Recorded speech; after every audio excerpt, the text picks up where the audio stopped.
Dithyrambics by Madison Julius Cawein.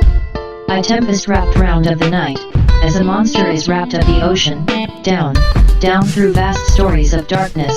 Behold, in the tower of the heaven, the thunder.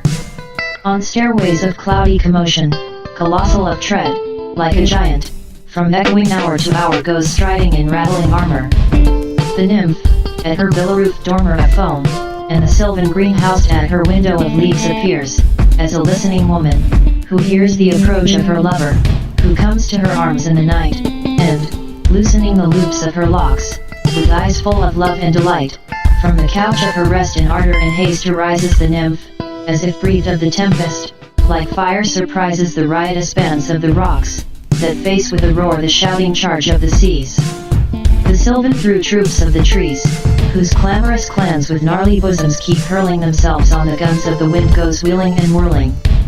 The nymph, of the waves' exultation upheld, her green tresses knotted with flowers of the hollow white foam, dives screaming, then bounds to the arms of the storm, who boisterously presses her hair and wild form to his breast that is panting and streaming.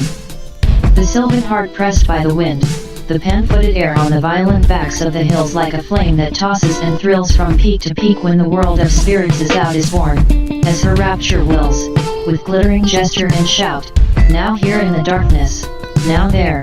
from the rain-like sweep of her hair bewilderingly volleyed o'er eyes and o'er lips to the lambent swell of her limbs, her breasts, and her hips, she flashes her beautiful nakedness out in the glare of the tempest that bears her away, that bears me away. Away, over forest and foam, over tree and spray, far swifter than thought, far swifter than sound or than flame. Over ocean and pine, in arms of tumultuous shadow and shine. Though sylvan and nymph do not exist, and only what of terror and beauty I feel and I name as parts of the storm, the awe and the rapture divine that here in the tempest are mine, the two are the same, the two are forever the same.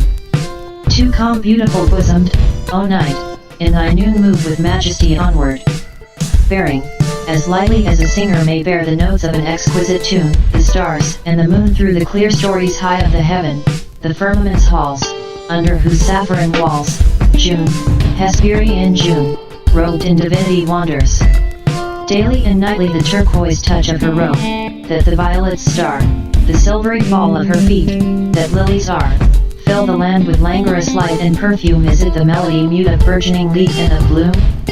The music of nature, that silently shapes in the gloom immaterial hosts of spirits that have the flowers and leaves in their keep, that I hear, that I hear? Invisible ghosts who whisper in leaves and glimmer in blossoms and hover in color and fragrance and loveliness, breathed from the deep world soul of the mother, nature, who, over and over, both sweetheart and lover, goes singing her songs from one sweet month to the other that appear, in forest and field, on hill land and lea, as crystallized harmony, materialized melody, an uttered essence peopling far and near the highland atmosphere. Behold how it sprouts from the grass and blooms from flower and tree. In waves of diaphanous moonlight and mist, in fugue upon fugue of gold and of amethyst, around me, above me it spirals, now slower, now faster, like symphonies born of the thought of a musical master. O music of earth, O God who the music inspired, let me breathe of the life of thy breath, and so be fulfilled and attired in resurrection, triumphant o'er time and o'er death.